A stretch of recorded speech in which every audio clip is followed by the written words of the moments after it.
मुख्यमंत्री अरविंद केजरीवाल की गिरफ्तारी और जमानत से जुड़ी याचिका को लेकर दिल्ली हाई कोर्ट से इस वक्त की बड़ी खबर सामने आई है। बता दें, पिछले महीने की 21 तारीख को केजरीवाल को उनके घर से गिरफ्तार किया गया था।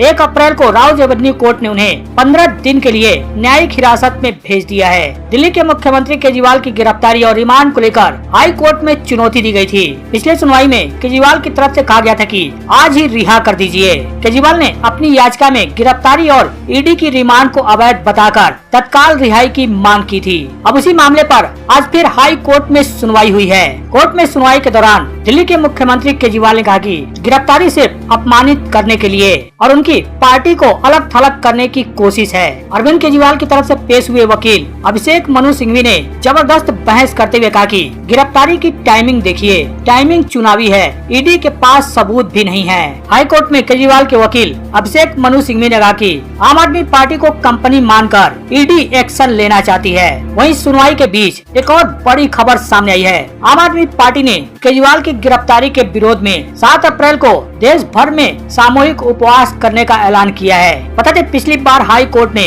केजरीवाल के जमानत याचिका पर सुनवाई करते हुए 2 अप्रैल तक ईडी को जवाब प्रस्तुत करने का समय दिया था, जिसमें ईडी ने अपना जवाब भी दे दिया है। ईडी ने अपने जवाब में क्या कहा है हाई कोर्ट में, उसको बताने से पहले आपको बता दें कि आज जो हाई कोर्ट में अरविंद केजरीवाल की गिरफ्तारी रिमांड पर सुनवाई हुई है, उसमें और क्या क्या बड़ी बातें कही गई हैं, जिसमें केजरीवाल की तरफ से हाई कोर्ट में याचिका में खुद की रिहाई की मांग की गई है, जिसमें केजरीवाल के वकील अभिषेक मनु सिंघवी ने अपना पक्ष रख दिया है। बता दें, दिल्ली हाई कोर्ट में जस्टिस स्वर्णकांता शर्मा की बेंच इस मामले की सुनवाई कर रही है। केजरीवाल के वकील ने हाई कोर्ट में कहा कि आम चुनाव आ गए हैं, इसलिए ऐसे समय में केजरीवाल की गिरफ्तारी की गई है ताकि वो चुनावी अभियान का हिस्सा ना बन सके, ना प्रचार कर सके। सिंघवी ने कहा कि कोर्ट को यह देखना होगा कि चुनाव में सभी पार्टियों को बराबर का मौका मिले। उन्होंने कहा कि नवंबर में पहला सम्मन दिया गया और मार्च में गिरफ्तार कर लिया गया। पीएमएलए के तहत गिरफ्तारी के लायक ईडी के पास कोई सबूत नहीं है।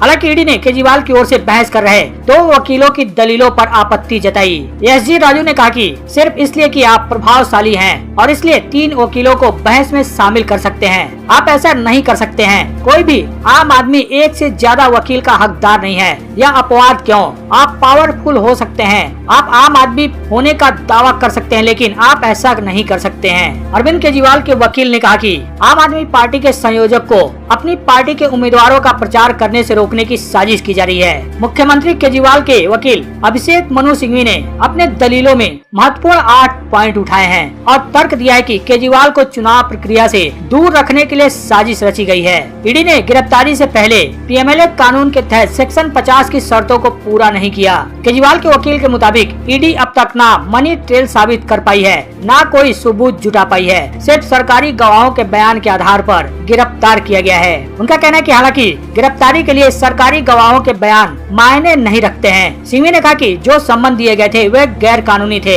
इस सम्मन को पहले ही चैलेंज किया था, अब गिरफ्तारी को भी चुनौती दे रहे हैं। अरविंद केजरीवाल के वकील अभिषेक मनु सिंघवी ने कोर्ट में दलील के दौरान अपने दूसरे पॉइंट को उठाया। दूसरे पॉइंट को उठाते हुए उन्होंने कहा कि मैं कुछ कानूनी पहलुओं को उठाना चाहूंगा।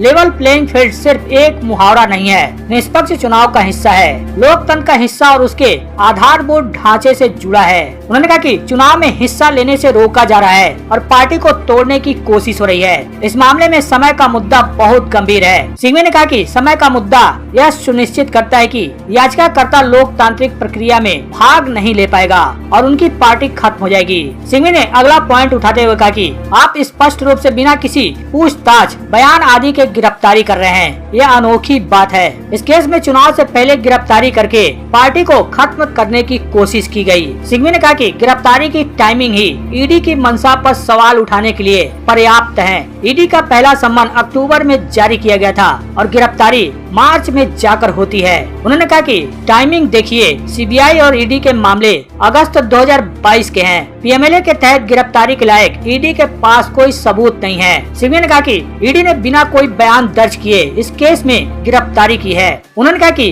पीएमएलए के सेक्शन 15 और 19 में दिए गए गए प्रावधानों पर यह गिरफ्तारी खरी नहीं उतरती है। अभिषेक मनु सिंघवी ने अगला पॉइंट उठाते हुए कहा कि पहले समन और गिरफ्तारी के बीच केजरीवाल का बयान दर्ज नहीं किया गया। आखिर इस मामले में जल्दबाजी की आवश्यकता क्या है? पहले और आखिरी समन में इतना गैप था। अगर एक संवैधानिक संशोधन संविधान के मूल ढांचे से छेड़छाड़ करता है तो उसे खत्म कर दिया जाता है। उन्होंने कहा कि सेक्शन 19 के तहत न गिरफ्तारी का आधार है, न सबूत मौजूद हैं, न आप केजरीवाल को दोषी मानकर चल रहे हैं। कुल मिलाकर गिरफ्तारी का कोई आधार नहीं है। उन्होंने कहा कि मैं यहाँ राजनीति की नहीं बल्कि कानून की बात कर रहा हूँ। गिरफ्तारी की टाइमिंग यह इशारा करती है क्या असंवैधानिक है। वहीं सिंघवी ने अपने अगले पॉइंट को कोर्ट में उठाते हुए कहा कि गिरफ्तार करते समय केजरीवाल के घर पर कोई बयान लेने की कोशिश नहीं हुई, जबकि ऐसा ईडी को गिरफ्तार करने से पहले करना चाहिए था।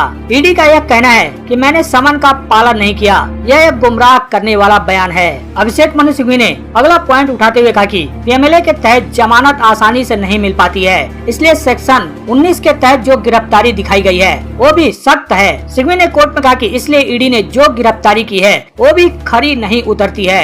ईडी यह साबित नहीं कर पाई कि आखिर केजरीवाल की गिरफ्तारी क्यों की गई। सिंघवी ने कहा कि गिरफ्तारी का एकमात्र उद्देश्य अपमानित करना है। गिरफ्तारी का असली उद्देश्य अक्षम बनाना है। क्या केजरीवाल के भागने की आशंका थी? क्या उन्होंने 1.5 साल में किसी गवाह को प्रभावित करने की कोशिश की? क्या उन्होंने पूछताछ से इनकार किया? सिंघवी ने कहा कि मैंने ईडी के हर समन का विस्तार से जवाब दिया है। हालांकि इस बीच ईडी की तरफ से कोर्ट में पेश हुए additional solicitor general SP Raju ने कहा कि सिंघवी जहां से दलीलें दे रहे हैं उसकी कॉपी हमें नहीं दी गई है, मैं जवाब कैसे दूंगा। इस पर सिंघवी ने कहा कि आपको जो कॉपी दी गई है उसमें पेज नंबर इससे कुछ अलग है, आपको नई कॉपी दे दी जाएगी। लेकिन इस तरह की बात करके सुनवाई टलवाने की कोशिश मत कीजिए। केजरीवाल के वकील अभिषेक मनु सिंघवी ने कहा कि जिस तरह से पसंदीदा बयान लेकर केजरीवाल को गिरफ्तार किया गया है यह फिक्स्ड मैच जैसा लगता है। एसबी राजू ने एक बार फिर कहा कि मुझे पूरे कागजात नहीं दिए गए हैं, इनकी कोशिश है कि मैं सही तरीके से अपनी बात न रख सकूं।